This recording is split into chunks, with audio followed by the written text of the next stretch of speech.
स्वधर्ममपि चावेक्ष्य न विकम्पितुमर्हसि स्वधर्ममपि चावेक्ष्य न विकम्पितुमर्हसि धर्म्याधियुद्धश्रेयोऽन्यत् क्षत्रियस्य न विद्यते धर्म्याधियुद्धश्रेयोऽन्यत् क्षत्रियस्य न विद्यते यदृच्छया चोपपन्नं स्वर्गद्वारमपावृतं यदृच्छया चोपपन्नं स्वर्गद्वारमपावृतं सुखिनः क्षत्रियाः पार्थ लभन्ते युद्धमीदृशम् सुखिनः क्षत्रियाः पार्थ लभन्ते युद्धमीदृशम् अथ चेत्त्वमिमं धर्म्यं संग्रामं न करिष्यसि अथ चेत्त्वमिमं धर्म्यं संग्रामं न करिष्यसि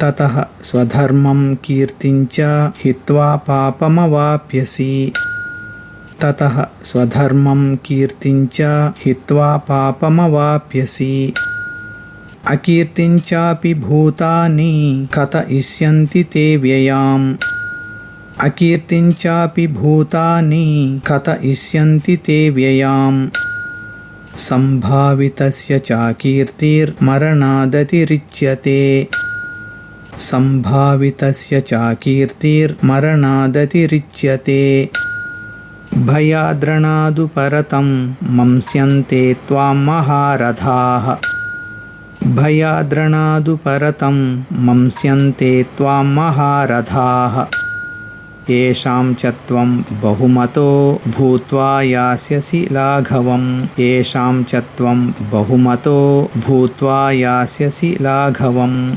जगद्गुरु श्रील प्रभुपाद की जय। अनंत कोटि वैष्णव भक्त वृंद की जय। हिताय गौर प्रेमानंद। हरि हरि बोल। Thank you.